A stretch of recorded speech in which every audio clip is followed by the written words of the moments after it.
in the Satanism. They have other beliefs, so witches and warlocks. They asked me to baptize him in a satanic temple. My son is not talking, he's not really crawling, he's not walking. I see in the spirit your son in a cage. I was rejected at conception. My mother ገና በማህፀን ውስጥ ሳለው እናቴ እኔን ለመውለድ ፈቃደኛ አልነበረችም። እኔ ከመወለዴ በፊት 3 ልጆች ነበሯት። ገና 5 ዓመት እንኳን አልሞላቸውም። ያው አከታትላን ነው የወለደችው። ታዲያ አራተኛ ልጅ በማህፀኗ ውስጥ እንዳለ ባወቀችበት ጊዜ እኔን ለማስወረድ ነበር የፈለገችው። ያው ሆስፒታል ውስጥ ውርጃ ለማካሄድ በቂ ገንዘብ ስላልነበራት በቤት ውስጥ ውርጃ ለማድረግን ወሰነች። እግዚአብሔር ብሎ የክፉ ሐሳብ አልተሳካላትም፣ ማስወረድ አቃታት። እግዚአብሔር ብሎ ተወለድኩኝ። ነገር ግን የተወለድኩበት አካባቢ እጅግ በጣም በጭቆና የተሞላና የሚያስጨንቅ ቤት ውስጥ ነው። ወላጅ አባቴ በቤት ውስጥ እጅግ በጣም ከባድ ባህሪ ነበረው። ይደበድበን ነበር። የሚናገረን ቃላቶች እስከዛሬ በውስጤ ውስጥ ተከማችተዋል። በተለይ ከማንም በላይ እናቴን ያሰቃያት ነበር። ያው በወቅቱ ክርስቲያኖች አልነበርንም፣ ወይም ደግሞ የየትኛውም እምነት ተከታይ አይደለም። በቤት ውስጥ ምንም አይነት ስለ እምነት የሚወራ ወሬም ሆነ ርዕስ አልነበረም። በቃ ሲወርድ ሲዋረድ የመጣውን የካቶሊክነት እምነት ተከታዮች ነን ብለን በአፋችን እንናገራለን። ግን ባህላዊ ነበር፣ ምክንያቱም ጭራሽ አውቀነውም አንከተልም። ቤተክርስቲያንም መሄድ ሆነ በቤት ውስጥ ምንም አይነት የእምነታዊ እንቅስቃሴ አናደርግም። ተወልጄ ያደግኩት ፖርቶሪኮ ተብሎ በሚጠራ ሀገር ውስጥ ነው። ቤት ውስጥ በአጠቃላይ ከእናትና ከአባቴ ጭምር 6 ነን። ቤት ውስጥ የነበረን አቋም እጅግ በጣም ዝቅተኛ ነበር። ምክንያቱም ደግሞ ምንም አይነት ገንዘብ በእጃችን ላይ አልነበረም። ከእጅ ወደ አፍ የነበረ ኑሮ ነበር። ልክ 6 ዓመት ሲሞላኝ ወላጅ አባትና እናቴ ወደ አሜሪካ መመላለስ ጀመሩ። እዛ ለመኖርና የተሻለ ህይወትን ለማግኘት ሲሉ ወደዛ ደጋግመው ይመላለሳሉ። ታዲያ ልክ 10 ዓመቴ ሲሞላኝ ወደ አሜሪካ ለመጓዝና በዛ ለመኖር መቀመጫችንን በዛ ለማድረግ ተወሰነ። አሜሪካ ውስጥ ኒው ጀርዚ ተብሎ የሚጠራ ከተማ ውስጥ ገባን። ወደ አሜሪካ እንኳን መተን አባቴ ድብደባውን አላቆመም ነበር።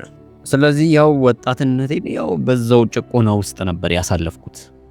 ነገር ግን አሁን ነፍስ አውቄ ስለነበር እየተከናወነ የነበረው ነገር በሙሉ በግልጽ በገሃድ ይታወቀኝ ነበር። የሚገርመው ነገር እናቴ መቼም ቢሆን እርዳታን ጠይቃ ወይም እርዳታን ፈልጋ አታውቅም። ይህ ማለት ውጪ የሚመለከቱ በሙሉ ነገሮች ሰላም እንደሆኑና ምንም አይነት ችግር እንደሌለ ነበር የሚያስቡት። አባቴ የመጠጥ ስካር ሱሱ እየባሰበት መጣ። ሰክሮ በመጣ ቁጥር እናቴን ይመጣና ይደበድባታል። በዚህ ወቅት ላይ ታዲያ አንድ ነገር ተፈጠረ። ታላቅ እህቴ ማለትም የመጀመሪያ ልጅ የነበረችው ሴት እጮኛ አገኘችና አግብታ ከቤት ውስጥ ወጣች። ደግሞም የሷ ተከታይ የነበረው ታላቅ ወንድሜ ያው እድሜው ደረሰና ከቤት መውጫው ሰዓት ደረሰ፣ ከቤትም ወጣ። ከጥቂት ጊዜያት በኋላ 3ኛ እህቴም ከቤት ወጣች። ይህ ማለት ሙሉ በሙሉ የቤት ውስጥ ኃላፊነት ወደኔ ላይ ወደቀ። ታዲያ በዚህ ውስጥ ኃላፊነት እንደሚሰማት ሴት ልጅ ሳይሆን የሆንኩት ይልቁንስ አመፀኝነቴ ከውስጤ እየፈነቀለ ወጣ። ውስጤ ከባድ ስሜት ነበር። ልክ የተውተውኩ አይነት ስሜት ይሰማኝ ነበር። ቤት ውስጥ ከእናትና አባቴ ጋር የቀረሁት እኔ ብቻ ነኝ። ቀስ በቀስ ልክ እንደ ጋጠ ወጥ የሚባሉት ልጆች መካከል ሆንኩኝ። ከእናትና ከአባቴ ጋር መልሼ መነጋገር ጀመርኩኝ። እንቃቸው ጀመር። ያኔ በልጅነቴ እያየሁት ያደግኩት አመፀኝነት እኔም ላይ መጋባት ጀመረ። ከጊዜ በኋላም የልጆቼን አባት ለመጀመሪያ ጊዜ ተዋወቅኩት። የተዋወቅኩት ለጉዞ ወደ ትውልድ ሀገሬ ወደ ፖርቶሪኮ በተጓዝኩበት ሰዓት ላይ ነው። ከተገናኘን ከጥቂት ቀናቶች በኋላ መገባበዝ ጀመርን። ከጥቂት ወራቶች በኋላ የተፈራው ደረሰና አረገዝኩኝ። ያው ይቅርታ እንግዲህ ባለመናገሬ። ነገር ግን የሁሉ የተፈጠረው በስንት ዓመቴ ይመስላችኋል? እስቲ እንድትገምቱ ጥቂት ሰከንዶች ልስጣችሁ። እንዳልገመታችሁት አስባለሁ። ምክንያቱም ደግሞ ይህ ሁሉ ነገር በህይወቴ ውስጥ የሆነውና ያረገዝኩት ገና የ17 ዓመት ልጅ እያለሁ ነው። የልጆቼ አባት የተለየ እምነት ነበረው። ማለትም እንደኛ ካቶሊክ ወይም ደግሞ ክርስቲያን አልነበረም። ይልቁንስ ለየት ያለ እምነት ነበረው። ገና ወደዛ ጥልቅ ስላልገባው ነገሩ ቁም ነገር ነው ይህ ብዙም አላሰብኩበትም ነበር። ምክንያቱም የኔም ቤተሰቦች ቢሆኑ በእምነታቸው ይህን ያህል ጠንካራ የሚባሉ አልነበሩም። እነሱ ይበልጥ ትኩረት አድርገው ያምኑት የነበረው እምነት ሰይጣኒዝም ተብሎ የሚጠራ ነው። ማለትም በጥንቆላ ስራ ውስጥና በተለያዩ መተትና ድግምቶች ውስጥ የተዋጡ ሰዎች ነበሩ። በመጀመሪያ ይህንን እምነቱን በማቅበት ሰዓት ብዙም አልገረመኝም ነበር። ምክንያቱም እኔ ራሱ በክርስትና ምንም የማውቀው ነገር ስላልነበረ ልክ እንደ አንድ ራሱን የቻለ ሃይማኖት አድርጌ ነበር የተረዳሁት። ምንም እውቀቱ አልነበረኝም። ምን አይነት አደጋ ውስጥ እየተንደረደርኩኝ እንደሆነ አልገባኝም። የሚገርመው የሚያምኑት እምነት ከትክክለኛው ከክርስትና ወይም ደግሞ እኛ ከምናመልከው ከነበረው ከካቶሊዝም ጋር የሚመሳሰል ነገር ብዙ ነበር። ለዛም ይሄ ጥሩ ነው ይሄ መጥፎ ነው ብዬ አቃቂር የማወጣበትን ነገር እንኳን አላውቅም ነበር። ለኔ በቃ ልክ እንደ ሌላ እምነት ነው። መጥፎ ነው ብዬ የምፈርጀው አይነት ሃይማኖት አልታየኝም። ከሱ ጋር መኖር ጀመርኩኝ። ነገር ግን ይመስለኛል መንፈስ ቅዱስ እግዚአብሔር እየተጠነቀቀልኝ ነበር። ምክንያቱም እነሱ በሚያደርጉት ልምዶች ውስጥ በፍጹም መሳተፍ አልፈልግም ነበር። ምንም ያደርጉ ምን ባውቀው ባላውቀው ተመሳሳይ ይሁን አይሁን እንኳን መሳተፍ ውስጤን ደስ አያሰኘውም ነበር፣ አልፈልግም። ይሁን እንጂ ባለቤቴ በእነዚህ ድርጊቶች ላይ ይሳተፍ ስለነበረ ቀጥተኛ ባልሳተፍም በተዘዋዋሪ መሳተፌ ግልጽ ነበር። ታዲያ የመጀመሪያ ልጄ እንደተወለደም ካቶሊክ ቤተክርስቲያን ውስጥ አስጠመቅነው። ያው ያስጠመቅነውም ባህል ስለነበር ነው።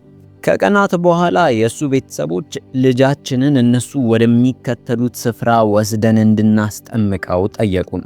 ያው የዲያብሎስ ስፍራ ውስጥ ነበር። ማለትም ዲያብሎስ በጋህድና በግልጽ የሚመለክበት ቦታ ነው። እነሱ ሲጠሩት ሰይጣኒክ ቴምፕል ይሉታል። የሰይጣን ቤተ እምነት ማለት ነው። በዛን ጊዜ ምን እንደነበር እንኳን አላወቅኩም። ነገሩ ቁም ነገር ይሁን ዝም ብሎ እነሱ ደስ እንዲላቸው ይሁን ምንም አላውቅም ነበር። ምክንያቱም ገና 17 ዓመቴ ነው፣ ወጣት ነኝ። በዚህ አይነት ነገሮች መጨናነቅ አልፈልግም። ስለዚህ ነገሩን ቀለል አድርጌ ነበር የወሰድኩት። ቀጠልና ከባለቤቴ ጋር ልጃችንን ይዘን ወደዚህ ወደ ተባለው ስፍራ አመራን። የሚያስቆምም ሆነ የሚከለክል ከኔም ሆነ ከሱ ቤተሰቦች ስላልነበር ይህን ልጅ በዚህ በሰይጣናዊ ስፍራ ውስጥ አስጠመቅ ነው። ይህ ከሆነ ከ6 ወራት በኋላ ከባለቤቴ ቤተሰቦች ጋር ብዙ የሚያጎረባብጠንና የሚረብሸን ነገር ተፈጠረ። ከሱ ቤተሰቦች ጋር ምንም አይነት ሰላም አልነበረንም። በዚህ ምክንያት ከፖርቶሪኮ ወደ አሜሪካ ለመመለስ ወሰንን። ወደ አሜሪካም ከተመለስን በኋላ ስራ ጀመርኩኝ። አንድ የኮሎምቢያ ዳቦ ቤት ውስጥ ተቀጥሬ መስራት ጀመርኩ። የሚገርመው ነገር እንዳጋጣሚ ሆኖ የዚህ የኮሎምቢያኖች ዳቦ መጋገሪያ ስፍራ ውስጥ የነበረው ባለቤት ክርስቲያን ነበር። ከክርስቲያንነትም አልፎ የቤተ ክርስቲያን መጋቢም ጭምር ነው። ለመጀመሪያ ጊዜ አስቡት፣ በህይወቴ ለ18 ወይም 17 ዓመታት ያክል ኖሬ ለመጀመሪያ ጊዜ ኢየሱስ የሚለውን ስም በጥልቀት መስማት የቻልኩት ከዚህ ሰው ነበር። ምናልባት ስሙን ልሰማው እችላለሁ። እንደ አጋጣሚ ሰዎች ሲደነግጡ ወይ የሆነ ነገር ሲፈጠር ሊሉት ይችላሉ። ስለ ኢየሱስ ግን ምንም የማውቀው ነገር አልነበረም። በቃ ልክ የሆነ ገጸ ባህሪን የሚጫወት ሰው አድርጌ ነበር የምስለው። ስለሱ ምንም አይነት መረጃ አልነበረኝም። አስታውሳለሁ የዚህ መጋገሪያ ባለቤት የነበረው ሰው ስለ ኢየሱስ ክርስቶስ ባወራ ቁጥር እጅግ በጣም እገረምና በጣም እመሰጥ ነበር። አስታውሳለሁ ሁል ጊዜ መሸት ማለት ሲጀምር ወዲያውኑ ዳቦ ቤቱን አጸዳዳለሁ፣ ማግባት ያለብኝን አስገባለሁ፣ የሚወጣውን አስወጣለሁ። ምንም ነገር ሳይቀር ስራዬን ጥንቅቅ አድርጌ ጨርስና ከዚህ ባለቤት ጋር ስለ ኢየሱስ ለማውራት ሰፊ ጊዜ እንዲኖረን ቡና ወይ ሻይ አፈላና ቁጭ ብለን እንድናወራ ሁል ጊዜ እናፍቅና አደርገው ነበር። ሁል ጊዜ በሚነግረኝ ነገር እገረምና እደሰትበት ነበር። አስታውሳለሁ አንድ ቀን ስለ ኢየሱስ ክርስቶስ ሞትና ትንሣኤ ነገረኝ። ኢየሱስ ክርስቶስ ከሞት ስለመነሳቱ ሲነግረኝ እጅግ በጣም ተደስቼና ተገርሜ ነበር። እንዴት ኢየሱስ ለ3 ቀናት ያክል ሞቶ በ3ኛው ቀን እንዴት ሊነሳ ቻለ የሚል ጥያቄ በውስጤ ተፈጥሯል። በመገረም አዳምጠው ነበር። ታዲያ ይህንን በሚነግረኝ ሰዓት ይህ ሰው ማልቀስና መነፋረቅ ጀመረ። እጅግ በጣም ደነገጥኩኝ። ምክንያቱም የሆነ ስህተት ሰርቼ ነበር የመሰለኝ። ክው አልኩኝ። በቃ የሆነ ነገር ተበላሽቶብኛል ብዬ አሰብኩ። እሱም ወዲያውኑ ትንሽ ደቂቃ ስጪኝ ብሎ እንደዛው እያለቀሰ ወደ ውስጥ ገብቶ ጥቂት ቆይቶ ተመልሶ መጣ። እንዲህም አለኝ፣ ይቅርታ አድርጊልኝ፣ እማለቅሰው አጥፍተሽ ሳይሆን ሰዎች አሁንም ኢየሱስ ክርስቶስን እንደማያውቁት ሳቅ እጅግ በጣም ልብ ያዘነ። ለነገሩ ገና አዲስ ስለነበርኩኝ ምን ለማለት ፈልጎ እንደሆነ እንኳን አልገባኝም ነበር። በቃ ነገሩን ሸፈንፈን አድርጌ አለፍኩት። ይቅርታ በቃ ብዬ አለፍኩት። አሁንም ቢሆን ምንም አይነት ሃይማኖት የለኝም ማለት ይቻላል። ኢየሱስ ክርስቶስ፣ እግዚአብሔር፣ ምንም የማውቀው ነገር የለም ሰውየው ከሚነግረኝ ውጪ። እኔም ሆንኩ ቤተሰቤ የምናውቀው አንድ ፈጣሪ በሰማይ እንዳለና ጥሩ አምላክ እንደሆነ ብቻ ነበር። ከዛ ያለፈ ምንም አይነት እውቅና የለንም። ከዚህ በኋላ ትንሹ ልጄ፣ ያ የመጀመሪያ ልጄ አባቱን ይዞት እኔ ወደምሰራበት ወደዚህ ወደ ዳቦ መጋገሪያ አንድ ላይ መጡ። በአንገቱ ላይ ድግምት የተሰራበት ትልቅ ሀብልን አንጠልጥሏል። ታዲያ ይህንን የተመለከተው አሰሬ ጠራኝና ለምንድነው በአንገቱ ላይ ይህንን ያሰርሽበት ብሎ ልክ የሆነ አንገብጋቢ ጉዳይ እንደሆነ አድርጎ ጠየቀኝ። እኔም ቀጠልኩና አይ ያው ጥበቃ እንዲሆንለትና እንዲጠበቅ ስለፈለኩኝ ነው ብዬ ቀለል አድርጌ ነገርኩት። እሱም መለሰና ኢየሱስ የሚጠብቀው አይመስልሽም አለኝ። አስተውሉ፣ ገና ለእምነት አዲስ ስለነበርኩኝ ምን ለማለት እንደፈለገ አልተረዳውም። ነገር ግን በሰዓቱ ኢየሱስ ስለሚባለው ጠንከር ያለ መረዳት ወደ ውስጤ እየገባ የነበረበት ሰዓት ነው። በቃ ኢየሱስ ልክ የሆነ መመኪያ የሆነና ሰዎች ሁሉ ወደሱ የሚሮጡበት መከለያ እንደሆነ አድርጌ ስለዋለሁ። ከአሰሬ ጋር ጥቂት ከተወያየም በኋላ ወዲያውኑ ወደ ልጄ ሄድኩና በአንገቱ ላይ በድግምት የተንጠለጠለውን ሀብል አስወለኩና ጣልኩት። በሰዓቱ ልጄ ገና የሚታቀፍ የ1 ዓመት ጨቅላ ነበር። አያወራም፣ ዳዴ አይልም፣ አይራመድም። በቃ በጣም የዘገየ ልጅ ነው ማለት ይቻላል። ከጥቂት ቀናቶች በኋላ ወደምሰራበት ስፍራ ዳግመኛ ልጄ መጣ። አሰሪም ልጄን አየውና አንድ ጥያቄ ልጠይቅሽ ብሎ ጠየቀኝ። አሁንታዬንም ከሰጠሁት በኋላ እንዲህ ብሎ አንድ የሚያስፈራ የማረሰውን ቃላቶች ከአንደበቱ አወጣ። ልጅሽ በእስራት ውስጥ ሆኖ በሆነ እስር ቤት ውስጥ እመለከተዋለሁ። በመንፈስ ዓለም ውስጥ የሆነ የታሰረበት ነገር አለ። እኔም ግራ በመጋባት ስሜት ሆኜ ያው ከጥቂት ወራት በፊት እንደተወለደ ሰሞን የዲያብሎስ የሰይጣን ቤተ እምነት ውስጥ ነው ያስጠመቅኩት ብዬ ግራ በተጋባው ድምፅ ነገርኩት። ይህም በምለው ሰዓት እኔ የጠበቅኩት ያው ነገሩን ቀለል አድርጎ ይወስዷል ወይ ደግሞ ከዛ የተሻለ ስፍራን ይጠቁመኛል፣ እዚሁ ሰጂው እዛው ሰጂው ይለኛል ብዬ ነበር። ነገር ግን እሱ እጅግ በጣም ደነገጠ። ወዲያውኑ እባክሽ ከዚህ ሰዓት ጀምሮ ለልጅሽ መጸለይ ያለብን አለኝ። እሱም ወዲያውኑ ጊዜ እንደጠፋበት ሰው በወረቀት ላይ የጸሎት ርዕሶችንና እንዴት መጸለይ እንዳለብኝ ጻፈልኝ። ይሄንንም ሰጠኝና ካሁን በኋላ ይሄንን ጸሎት እየጸለይሽ የልጅሽን ነፍስ በኢየሱስ ደም መዋጀት አለብሽ አለኝ። በየምሽቱ ከመተኛትሽ በፊት ለልጅሽ መጸለይ ግዴታ ነው አለኝ። እኔም ይህንን ወረቀት ተቀበልኩና ለሳምንት ያክል ያለማቋረጥ መጸለይ ጀመሩ። የሚገርመው ነገር ይህን ጸሎት በመጸለይበት ከሳምንት በኋላ ወዲያውኑ ልጄ መራመድ ጀመረ። ለኔ ይህ አዲስ ነገር ነበር። እጅግ በጣም ነበር የተደሰትኩት። ለመጀመሪያ ጊዜ ልጄ ሲራመድ አየው። ወዲያውኑ ገባኝ፣ ይህ አሰሪዬ የሚነግረኝ የኢየሱስ ክርስቶስ ኃይል ነው ብዬ ደመደምኩ። ከጥቂት ቀናቶች በኋላ በዛ መጋገሪያ ስፍራ መስራት አቆምኩኝ። ይሁን እንጂ በእምነቴ ምንም ጠንካራ አልነበርኩም። ወደ ቤተክርስቲያን እንኳን የተከለኝም ሆነ ቤተክርስቲያን እንደሄድ የነገረኝ ሰው አልነበረም። ለዛ ያው ደካማ ነበርኩ። እንዲሁም ከስንት አንዴ ወደ ቤተክርስቲያን እሄዳለሁ። ማለትም እጅግ በጣም ግራ በመጋባና ህይወት በሚከብደኝ ሰዓት ብቻ እየመረጥኩኝ ወደ ቤተክርስቲያን ጎራ እላለሁ። ወደ ቤተክርስቲያን ስሄድ የሚሰበከው ቃል እጅግ በጣም ይጥመኝ ነበር፣ እወደዋለሁ። በእርግጥ ያኔ የአምልኮ ሰዓትን ብዙም አልወደው። ምን ተብሎ እንደሚዘመር እንኳን ስለማላቅ ሁል ጊዜ 30 ደቂቃ ያክል አረፈጄ ነበር ወደ ቤተክርስቲያን የምደርሰው። ምክንያቱም የአምልኮ ሰዓት 30 ደቂቃ ይፈጅ ነበር። በቃ ወደ ቤተ ክርስቲያን የምሄደው የእግዚአብሔርን ቃል ሰምቼ ነፃነት እንዲሰማኝና ውስጤን እንዲቀለኝ ያክል ብቻ ነው። ሁል ጊዜ ከስንት አንዴ በሚሄድበት ጊዜያቶች ውስጥ የእግዚአብሔር ቃል ሲሰበክ ከሰማው በኋላ አለቅስና አነባ ነበር። ነፃነት ስሜት ይሰማኝና ወደ ቤት ከሄድኩኝ በኋላ ተመልሶ ወደዛ ህይወት ውስጥ እዘፈቃለሁ። የምኖረው ህይወት ግን በሞትና በህይወት መካከል እየነበረ ነው። ከባድ ኑሮ ነበረኝ። ምን ማድረግ እንዳለብኝ እንኳን አላውቅም ነበር። ያቃ የህይወቴ ጨለማ የነበረበት ሰዓት ነው። አንደበቴ እጅግ በጣም ከባድ ነበር። ግንኙነቶቼና ከሰዎች ጋር የነበረኝ ህብረት ያልተቀደሰ ነው። እጅግ በጣም እሳደባለሁ፣ ሰዎችን አጨቁን ነበር። በቃ ህይወቴም ሆነ አኗኗሬ እግዚአብሔርን አይገልጹም። እኔ ብቻ ሳልሆን የልጆቼ አባትም ጭምር እጅግ በጣም ኃይለኛ ሰው ነበር። ከወላጅ አባቴ ጋር ብዙ የሚያመሳስላቸው ነገሮች ነበሩ። ህይወቴ አደጋ ላይ እንደነበር ይሰማኛል።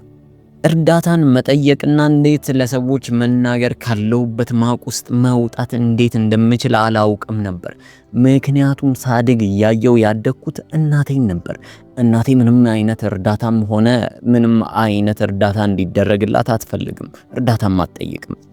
እናቴ ማውራት ምን ማለት እንደሆነ ስላላስረዳችኝ እኔ ማውራት ምን ማለት እንደሆነ አላውቀው። ቤተሰቦቼ እንኳን እየሄድኩበት የነበረውን የማቅ ጉዞ አያውቁም። አስታውሳለሁ እነዚህ ነገሮች በሙሉ እየተደራረቡ መጡ። ነገሮች እየተባባሱና እየተፋፋሙ መጡ። ነገሩን በዚህ በኋላ ከዚህ የበለጠ መቋቋም አልቻልኩም ነበር። በዚህ መሃል በጉልበቶቼ ተንበረከኩኝ። አርጌ የማላቀውን አንድ ነገር አረኩ። በጉልበቶቼ እንደተንበረከኩኝ እግዚአብሔር ሆይ እባክህ እርዳን፣ አምላክ ሆይ ከዚህ ነገር ውስጥ እንድታወጣኝ እፈልጋለሁ። እዚህ መሆን አልፈልግም፣ ህይወቴ አደጋ ላይ ነው። እንዲህ ያልኩ በእንባ ጸለይኩ።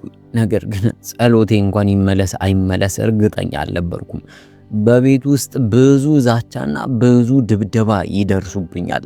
በቃ ሙሉ ጭንቅላቴና ሙሉ ሐሳቤ ያስብ የነበረው ራሴን እንዳጠፋ ነው። በቃ መውጫ መንገድ አንድና አንድ ብቻ ይመስለኝ ነበር። እመወጣው ራሴን ካጠፋው ብቻ ነው የሚል አስተሳሰብ ነበረብኝ። እንዴት እርዳታ መጠየቅ እንደምችል አላውቅም። እርዳታ ራሱ ምን እንደነበር አላውቅም። መውጫ መንገድ እንዳለው እንኳን አልረዳም። እኔ ብቻ ሳልሆን ዙሪያዬ የነበሩ ሰዎች በሙሉ እንደኔ አይነት ኑሮ አላቸው የሚል እምነት ነበረኝ። አለ አይደለ ነገሩ ለኔ ባዕድ እንዳይሆን አስባለሁ። እንዲሁም አንዱ ጸሎቴ እግዚአብሔር አምላክ ሆይ እባክህ ከዚህ ግንኙነት ውስጥ አውጣኝ ነው። አሁን ላይ ነገሩን ሳስበው የእግዚአብሔር ጸጋ ምን ያህል እንደረዳኝ መገንዘብ እችላለሁ። ታዲያ በሰዓቱ ከልጆቼ አባት ጋር ማውራት ቻልን። ስናወራም ነገሮችን በግልጽ አድርጌ ለሱ አስረዳሁት። ከዚህ ግንኙነትን መውጣት እንደምፈልግ ነገርኩት። በሚገርም ሁኔታ ይህ ሰው ሊረዳኝ ቻለ። ከብዙ ዓመታት በኋላም ለመለያየት ወሰንን። ከሱ ጋር ከ17 ዓመቴ ጀምሮ እስከ 24 ዓመቴ ድረስ አብረን ነበርን። በቃ ነፃነት የሚባለው ነገር ርቆኝ ነበር። ነፃነትን ፈጽሞ አላውቀውም። ያው የመንፈስ የነፍስ ነፃነት ሳይሆን የስጋ ነፃነት እንኳን አልነበረኝም። እንደፈለግኩ ገብቼ የምወጣ ሰው አልነበርኩም። ያሻኝን የምገዛ ያሻኝን የማደርግም አይደለሁም። ታዲያ ከጥቂት ቆይታ በኋላ ነገሮች እንዳሰብኩት መሄድ አቃቷቸው። ምክንያቱም ኃይለኛ የአደንዛዥ እጽ ተጠቂ ሆንኩ። አጨሳለሁ፣ እጠጣለሁ፣ የተለያዩ የናይት ክለብ ድግሶች ላይ ይገኛለሁ። እስከ ዛሬ ድረስ አድርጊያቸው የማላቃቸውን ነገሮች በሙሉ በድፍረት አድርግ ጀመርኩ። በዚህ ሁሉ ውስጥ አንድ ነገር ተረዳው። ውስጤ ኃይለኛ ባዶነት ይሰማኛል። ከልጆቼ አባት መለየቴ የተሻልኩ ሰው እንደሚያደርገኝና ነፃነት እንደሚሰጠኝ አምን ነበር። ነገር ግን እንደዛ አልሆነም። ከቀድሞ የበለጠ ባዶነት ውስጤን ወረረው። የበለጠ ድብርት ውስጥ መግባት ጀመርኩ። ማታ ማታ እንኳን መተኛት አቃተኝ። ነገሮች የበለጠ እየከፉ መጡ። በዚህም ሰዓት ወደ ቤተ ክርስቲያን መመለስ እንዳለብኝ ተሰማኝ። አሁንም ግን እንደ ድሮ ነበርኩኝ። ምክንያቱም የአምልኮ ሰዓት ላይ መገኘት አልፈልግም ነበር። ሁሌ እሱን እያሳለፍኩኝ የቃል ሰዓት ላይ በጉጉትና በስስት ደርሳለሁ። አንድ እሁድ በቤተ ክርስቲያን ፋንታ ወደ ሌላ ቦታ ሄድኩኝ። ከቤተሰቡ አባላቶቼ ጋር ሆኜ ወደ አንድ ሐይቅ የሚያምር ስፍራ ተጓዝን። በዚህ ሐይቅ ስፍራ ውስጥ ብቻዬን ቁጭ አልኩና ዙሪያዬ ያሉትን ሰዎች መመልከት ጀመርኩ። ይህም በማደርግበት ሰዓት ውስጤ የባዶነት ስሜት እንዳለ በኃይለኛው ይሰማኝ ነበር። በእርግጥ አሁን ላይ ሆኜ ሳስበው መንፈስ ቅዱስ እየነገረኝ እየመለሰኝ እንደሆነ አውቃለሁ። በሰዓቱ ግን ኃይለኛ ከባድ የሆነ የባዶነት ስሜትና በዛ ስፍራ ላይ መገኘት እንደሌለብኝ ይህ ስፍራዬ እንዳልሆነ የሚነግረኝ ነገር ነበር። ሁሉንም ሰዎች መለከትና በዚህ ምን እሰራለሁ ብዬ ራሴን ጠየቁ። ይህ ሐሳብ በውስጤ እየተመላለሰ የምሽት ሰዓት ደረሰና ወደ ቤት ተመለስን። ቤቴ ውስጥም ቁጭ ብዬ ከአምላኬ ጋር መነጋገር ፈለግኩኝ። ያ የመጀመሪያ አሰሬ ከነገረኝ ውጪ ስለ አምላኬ የማውቀው ነገር አልነበረም። ታዲያ እኔም ቁጭ አልኩና እንዲህ ብዬ በግልጽ ማውራት ጀመርኩ። አምላኬ ሆይ እውነቱን ለመናገር ስላንተ ምንም የማውቀው ነገር የለም። ማንነትህን አላውቅም፣ ነገር ግን ማንነትህን ማወቅ እፈልጋለሁ አልኩኝ። ወዲያውኑ አማዞን ዌብሳይትን ከፈትኩና ለመጀመሪያ ጊዜ መጽሐፍ ቅዱስን በአማዞን አዘዝኩኝ። ከዚህ በፊት መጽሐፍ ቅዱስ አንብቤም ሆነ ኖሮኝ አያውቅም ነበር። መጽሐፍ ቅዱሴን እሁድ ምሽት አዘዝኩኝና ማክሰኞ ቀን ደረሰ። አስታውሳለሁ፣ ማክሰኞ ምሽት ላይ በአልጋዬ ላይ ቁጭ አልኩኝና መጽሐፍ ቅዱሴን ለመጀመሪያ ጊዜ ከፈትኩት። ከማንበቤም በፊት እንዲህ አልኩኝ፣ እግዚአብሔር ሆይ መጽሐፍ ቅዱስን ሳነብ ምን እንደሚሰማኝ አላውቅም። ብዙ ሰዎች የተለያየ አይነት የደስታ ስሜት እንደሚሰማቸው ይነግሩናል። ይህን የምናገረው ለማንበብ እጅግ በጣም ፈርቼ ስለነበረ ነው። ያው ሳድግ በቤታችን ውስጥ መጽሐፍ ቅዱስ ከፍቶ ማንበብ እጅግ በጣም ከባድ እንደሆነና ሰዎች መጽሐፍ ቅዱስን ከፍተው ሲያነቡ እብድ እንደሚሆኑ፣ ጭንቅላታቸውን እንደሚያጡና እንደሚጨልሉ ይነገር ነበር። ስለዚህ ምናልባት እኔም ልክ ከፍቼ ማንበብ ሲጀምር አይምሮዬን በስትስ የሚል ሐሳብ ወደ ውስጥ ይመላለስ ነበር።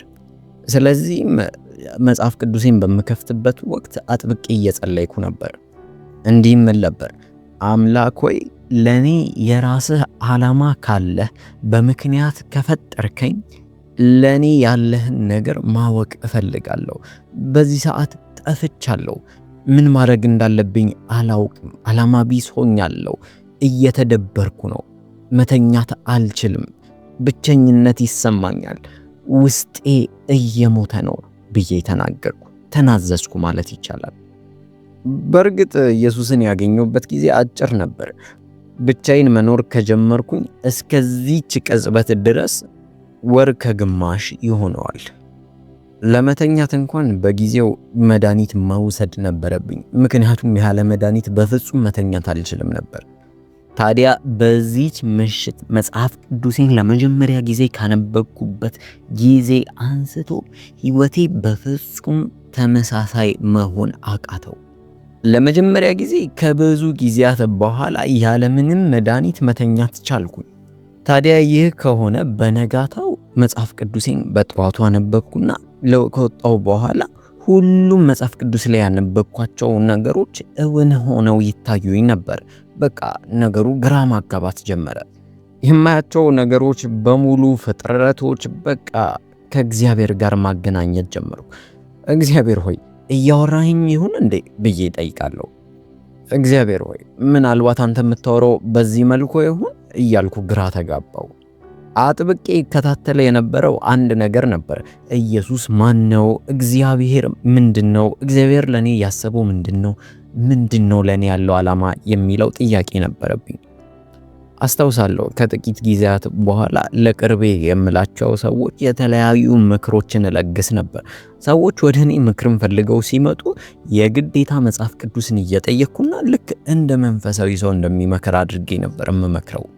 ይህ ነገር በእኔ አቅም የሚሆንና እኔ ስለቻልኩ የማደርገው ነገር እንዳልሆነ ግልጽ ነው። የሚገርመው አንዳንድ ጊዜ ሰዎችን በምመክርበት ሰዓት እኔ ራሱ መልሼ መከር ነበር። አንዳንዴ ደግሞ አለፍ ሲል የምመክራቸው ነገር ራሱ ለእኔ አዲስ ይሆናል። በዚህ ሁሉ ውስጥ ኢየሱስን የማወቅ ጉጉቴ የበለጠ እየጨመረ ይሄድ ነበር።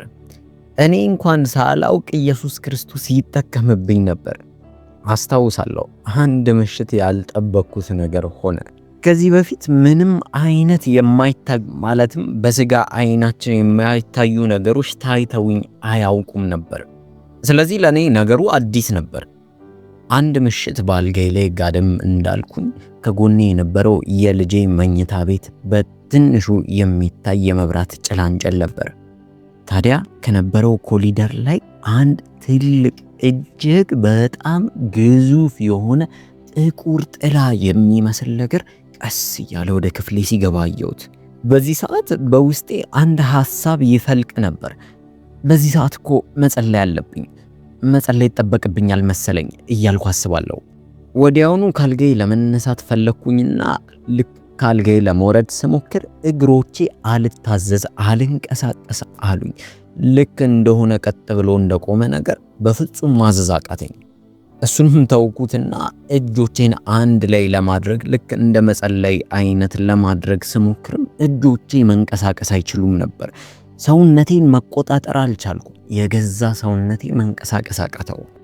ልክ ቃላቶችንም በአፌ ለመናገር በመሞክርበት ሰዓት አንደበቴን ያፈነው ነገር ነበር። በአፌ ቃል ማውጣት አልቻልኩም። ሙሉ በሙሉ ሰውነቴ ከቁጥጥር ውጪ ሆነ። በቃ በሰዓቱ የሚታየኝ ያ ትልቅ ጥቁር የሆነ ጥላ ደግሞም ከልጄ ክፍል የሚወጣው ጭላንጭል ብርሃን ብቻ ነበር። በዚህ ሰዓት በጭንቅላቴ ውስጥ ኢየሱስ ኢየሱስ እያልኩኝ ደጋግሜ እናገር ነበር። በኢየሱስ ደም ተሸፍኛለሁ እላለሁ። የኢየሱስን ስም ደጋግሜ በውስጤ ጠራ ነበር። ምን ማድረግ እንዳለብኝ ግራ ገባኝ። ያው ቤተክርስቲያን እመላለሳለሁ እንጂ ማንም መንፈሳዊ መሪ ወይም ደግሞ መንፈሳዊ ህይወቴን የሚጠቁመኝ አቅጣጫ የሚያሳየኝ የሚጸልይልኝ ሰው አልነበረም። በዚህም ምክንያት ቀጥሎ ምን ማድረግ እንደነበረብኝ እንኳን አላውቅም። ይሄ የሆነ በነበረበት ሰዓት ወደ ላይ ይለኝ ጀመር። ማስታወክ ጀመርኩኝ። ከዚህ በኋላ ራሴን ሳትኩኝ። የሚገርመው ነገር ግን ይህ አልነበረም። ራሴን ከሳትኩ በኋላና ከነቃው በኋላ አልጋ ልብሴን ስመለከት ምንም አይነት ትውከት አልነበረም። እጅግ በጣም ደነገጥኩ። ምክንያቱም ደግሞ ሳስታውክ የእውነት እየተሰማኝ ነበር። የሆነው ነገር በሙሉ እንዳልነበረ ነበር። ምክንያቱም ምንም አይነት ትውከት በላይ ላይ አልነበረም። ወዲያውኑ ነገሩ መንፈሳዊ እንደሆነ መረዳት ቻልኩኝ። ለእኔ ነገሩ አስደንጋጭ ነበር። ምክንያቱም ስለ ኢየሱስ ማወቅ በምፈልግበት ሰዓት ለካ ኢየሱስ አዲስ ራሱን የቻለ ዓለም ውስጥ እንደሚያስገባኝ አልተረዳውም ነበር። በዚህ ሰዓት ታላቅ እህቴ በቤተ ክርስቲያን ውስጥ ተተክላ ነበር። በአሜሪካ ውስጥ ሳይሆን እዛው በተወለደችበት ሀገር በፖርቶሪኮ ውስጥ ነበረች። ታዲያ ያየሁትን ራእይ በሙሉ አንድም ሳላስቀር ለሷ በቴክስት ጻፍኩኝና ላኩላት። በሰዓቱ ብዙ ህልሞች በተደጋጋሚ የታዩኝ ነበር። ራእዮች ናቸው። በቃ ልክ እንዳሉ ነበር የሚሰማኝ። ነገርኳት ለሷም። ታዲያ በራእዮቼ ማለትም በህልሞቼ ሰዎች ሲያሯሩጥኝ ያለው የተለያዩ ዲያብሎሶችና አጋንንቶች ወደ ታች ሲስቡኝ ያለው ክፍሌ ውስጥ የሆኑ ባዕድ አካላቶች ሲገቡና ሲከቡኝ እመለከታለሁ። ግራ ተጋባው። ለሰዎች የጥበብ ቃላትንና ምክሮችን ብነግራቸውም እኔ ግን በእንደዚህ አይነት ነገር ውስጥ መዘፈቄ ግራ አጋባኝ። ወዲያውኑ እያበድኩ እንደሆነ ይሰማኝ ጀመረ። እሷም እንደኔው ብዙ ያልጠነከረች ክርስቲያን ስለነበረች እስኪ ፓስተሬን ላናግራትና የምታናግርሽ አይነት ከሆነ እሷ መፍትሄውን ትነግርሻለች ብላ ሌላ የጭንቀት ሐሳብ ነገረችኝ። በእርግጥ እሷ ላይ አልፈርድባትም፣ ምክንያቱም ይሄ ሁሉ ደርሶባት አያውቅም። ለዛ ምን አይነት ምክር መስጠት እንዳለባት አታውቅም። የመጋቢዋንም ስልክ ቁጥር ሰጠችኝ። በቪዲዮ ኮልም ደውዬላት የተወሰነ አወራንና የሆነብኝን ነገር በሙሉ አንድም ሳላስቀር ነገርኳት። የሚገርመው የሷ ምላሽ የጠበቅኩት ምላሽ የመደናገጥ ወይም የመጨነቅ አልነበረም። ይልቁንስ እቺ መጋቢ ፈገግ አለችና እንኳን ወደዚህ መንግስት መጣሽ አለችኝ። ልክ የሆነ የተመረቀ ሰው ወደ ስራ ቦታ ሲመጣ ያለውን አይነት አቀባበል በመስጠቷ እጅግ በጣም ተገረምኩ። እኔም ቀጠልኩና እንዴ ምን ለማለት ፈልገሽ ነው አልገባኝም አልኳት። ምክንያቱም ይሰሙኝ የነበሩት ስሜቶችና አያቸው የነበሩት ራእዮች በፍጹም እንደዚህ የሚያስብሉ አልነበሩም። እሷም የተወሰነ ምክር ከነገረችኝ በኋላ ምክሯን ተገበርኩና ሌላ ቤተክርስቲያን ቀየርኩኝ። የበለጠ ሰዎችን መያዝ የሚችሉ ቤተክርስቲያኖች ነበሩ። በዚህ ቤተክርስቲያን ውስጥም ሆኜ የበለጠ ኢየሱስን ናፍቀውና ኢየሱስን እሰብከው ነበር። በምጠቀማቸው የሶሻል ሚዲያዎችም ላይ ስለ ኢየሱስ ብቻ ነበር የምናገረው። በቃ ባገኘሁት አጋጣሚና ባለውበት ቦታ ላይ ስለ ኢየሱስ ክርስቶስ ለሰዎች ማካፈል ይቀናኝ ነበር። እሱን ከልቤ እፈልጋለሁ። ስለሱ ሳላወራ ማቆየት አልፈልግም። ነገሩ እኮ ለኔም አዲስ ነው። ምክንያቱም ምን እያረኩኝ እንደነበር አይገባኝም ነበር። ታዲያ በዚህ ቤተክርስቲያን ውስጥ በቆይታ ውስጥ ስጋዊ የሆነ ፈውስ ነፃ መውጣት ሆነልኝ። ማለትም ይሄ በመንፈስ ሳይሆን በአካል ዲያብሎስ ከላይ ላይ ወጣ። አጋንንቶች ነበሩብኝ። ጮኬ ነፃ መውጣት ሆነልኝ። በእርግጥ ከቤተ ክርስቲያኑ መጋቢ ጋር ቅርብ የሆነ ግንኙነት አልነበረንም። ነገር ግን በቤተ ክርስቲያን ውስጥ ካሉት የእህቶች አገልግሎት ውስጥ ግን ቀረብ ያለ ግንኙነት ነበረኝ። ከነርሱም ጋር ከእሁድ ባለፈ በተለያዩ ቀናቶች ላይ የተገናኘን ሙሉ ቀን አብረን ማሳለፍ ጀመርን። ውስጤ ተሰምቶኝ የማያውቀው ነፃነት ይሰማኝ ጀመረ። ከወራት በኋላም አዲስ በተቀላቀልኩበት ቤተክርስቲያን ውስጥ የጥምቀት ስነ ስርዓትን አደረኩኝ። የሚገርመው ነገር ምናልባትም ከተጠመቀች በኋላ ህይወት ይሻሻላል፣ ጥሩ ይሆናል ብላችሁ ታስቡ ይሆናል። በእርግጥ የተሻለ ተኛለሁ፣ እንቅልፌን አገኛለሁ፣ እየተባረኩ ነው፣ እጅግ በጣም ደስተኛ ነኝ። ውስጤ ሐሴትና ሰላም ሞልቷል። ነገር ግን ውስጤ አንድ ጥያቄ ነበረ። እግዚአብሔር ሆይ ለሰጠኝ ነገር በሙሉ አመሰግናለሁ፣ ነገር ግን ስለ መንፈሳዊው ዓለም እየተረዳው አይደለም ነበር። ስለ መንፈሳዊው ዓለም የሚያስረዳኝ ወይም ደግሞ መንፈሳዊ ዓለም ምን እንደሆነ የሚነግረኝ አንድ ሰው ፈልግ ነበር።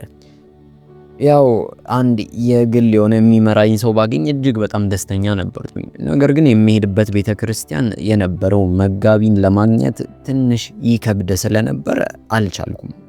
ከጥቂት ጊዜ በኋላ ቤተክርስቲያን መሄድ አቆምኩኝና በግሌ እግዚአብሔርን መፈለግ ጀመርኩ። መጾምና መጸለይ ጀመርኩ። በማለዳም እየተነሳው እጾማለሁ፣ እጸልያለሁ፣ የእግዚአብሔርንም ቃል አነብ ነበር። በዚህ ሰዓት እግዚአብሔር አምላክ ድምፁን ያሰማኝ ጀመር። የእግዚአብሔርን ድምፅ ቀስ በቀስ እለየዋለሁ። የእግዚአብሔርን ሐሳብ ማወቅ ጀመርኩኝ። ለካስ እግዚአብሔር ሊለየኝ ፈልጎ ነበር። ከኒው ጀርዚ እንድወጣ ይፈልጋል። ልክ እንደ አብርሃም አይነት ጉዞን እንድጓዝ ይፈልግ ነበር። ለብዙ ዓመታት ከነበርኩበትም ከተማ እንድወጣ ይፈልጋል። ታዲያ እኔም የሱን ድምፅ ተከተልኩኝ፣ ታዘዝኩኝ። ያለምንም ነገር በባዶዬ ከኒው ጀርዚ ወደ ፍሎሪዳ ተጓዝኩኝ። የሚገርመው ነገር እግዚአብሔር በብዙ በረከት ባረከኝ። በቃ ብዙም ሳለፋ የራሴ የሆነ ቤት መስራት ቻልኩኝ፣ ለዛውም በፍሎሪዳ ውስጥ። እግዚአብሔር አምላክ ራሱን በኔ ላይ በግነት ያሳይ ነበር። በሚሄድበት መንገድ በሙሉ እግዚአብሔር ክብሩን በኔ ይገልጥ ነበር። በቃ እግዚአብሔር ስለረዳኝ የእግዚአብሔርን ድምፅ የበለጠ ማወቅ ቻልኩኝ። እኔም የበለጠ ጾማለሁ፣ ጸልያለሁ፣ እግዚአብሔርን ቃል አነባለሁ፣ ሰዎችን እመክራለሁ። ታዲያ በዚህ ሰዓት እግዚአብሔር ድምፁን ለኔ አይከለክለኝም ነበር። እግዚአብሔር ያነጋግረኛል። አስታውሳለሁ አንድ ቀን ወደ መዝሙር ድግስ ከጓደኛዬ ጋር ሄደን፣ በዚህ መዝሙር ድግስ ላይ ከፊት ታዳሚዎች ነበርን።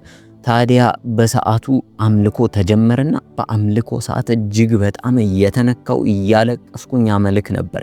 ወዲያውኑ የእግዚአብሔር መንፈስ በእኔ ላይ ማረፍ ሲጀምር ይሰማኝ ጀመረ። ውስጤ በእግዚአብሔር መንፈስ ተሞላ።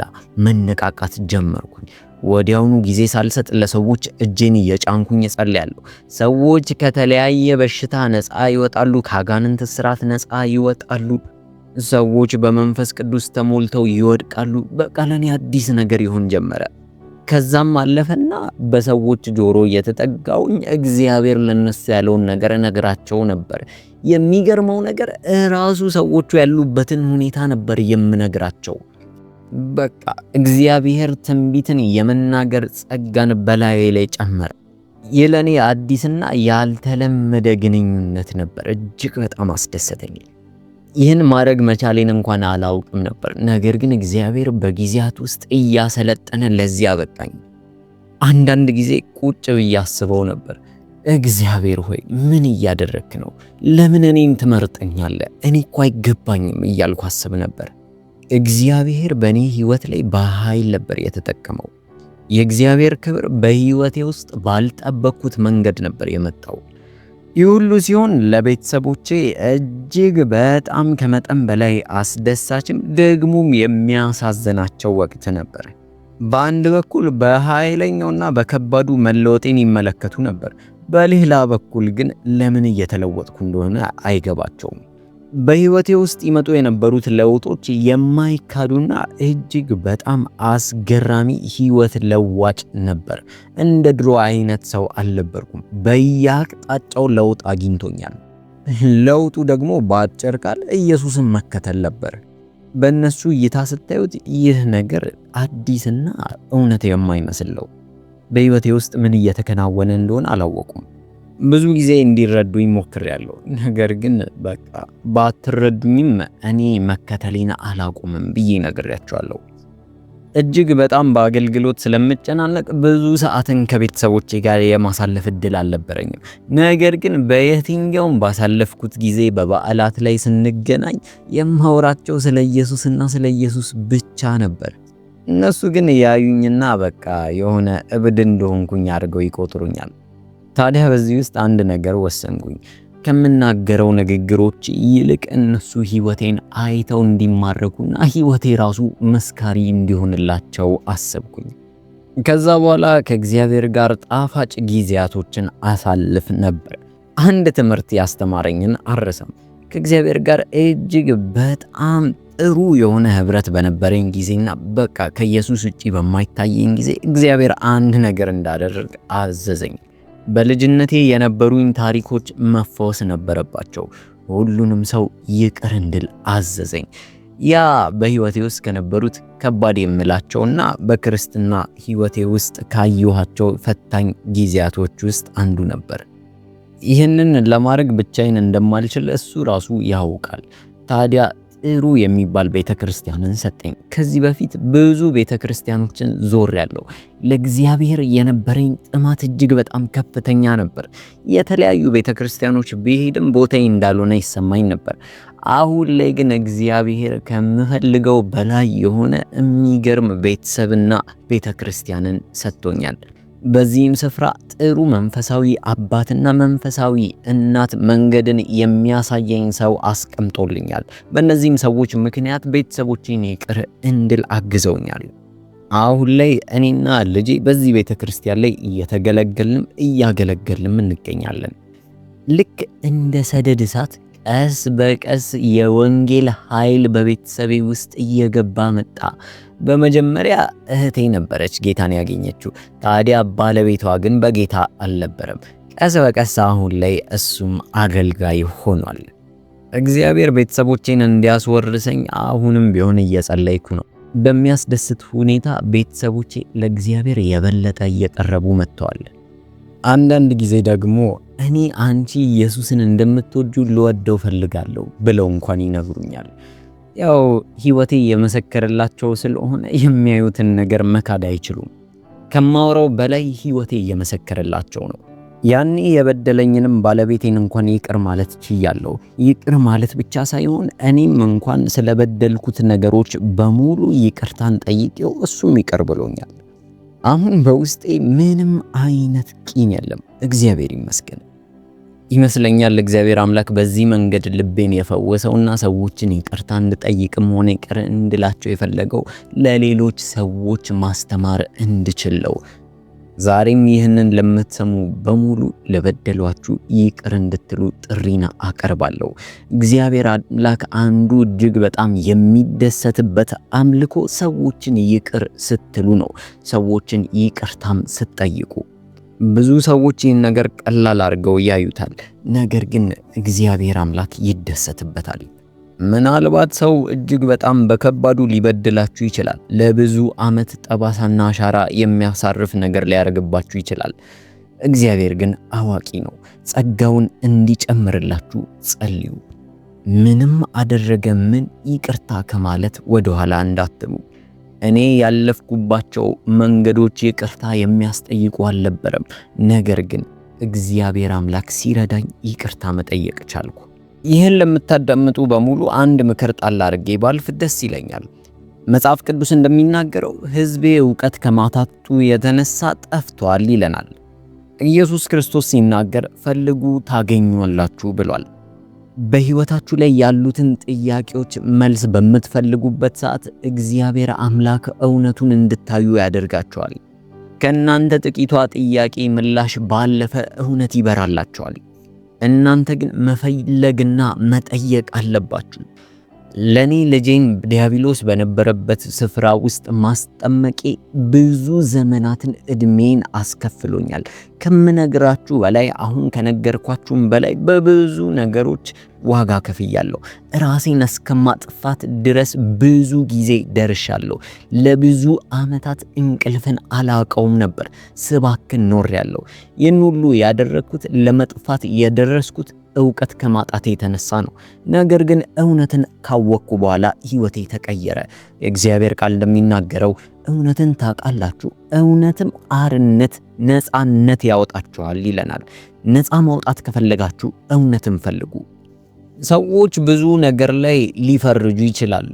ምናልባት አንዱን ጥሩ ሌላውን መጥፎ እያሉ በራሳቸው አስተሳሰብ ሊፈልጉት ይችላሉ። ነገር ግን ነገሮችን የምትመዝኑበት ሚዛን የእግዚአብሔር ቃልና የእግዚአብሔር ድምፅ እንዲሆን አሳስባችኋለሁ። ይህን ምስክርነት ለምታዩ በሙሉ አጭር ደቂቃ ልጸልይላችሁ ፈልጋለሁ። እባካችሁ ከልባችሁ ጸልዩ። እግዚአብሔር አምላክ ሆይ ስላደረከው ነገር በሙሉ አመሰግናለሁ። በዚህ ሰዓት የሚያዳምጡትን ሰዎች ልብ በሙሉ እንድትነካ ፈልጋለሁ። እኔን የነካኝ መንፈስ እነሱንም ባሉበት ስፍራ እንዲነካቸው ለምንሃለሁ። ስብራታቸው በሙሉ እንዲጠገን ለምንሃለሁ። አንተ የምትፈውስ አባት ነህ። አንተ ነገሮችን የምትጠግን አባት ነህ። ሕይወት፣ እውነት፣ መንገድን የምታሳይ አምላክ ነህ። እግዚአብሔር ሆይ ይህንን የሚያዳምጡት ዓይናቸውና ልባቸው ይከፈት። በኢየሱስ ደም የተሸፈኑ ይሁኑ። ባሉበት ስፍራ እንድትገናኛቸው ጸልያለሁ። በኢየሱስ ክርስቶስ ስም አሜን።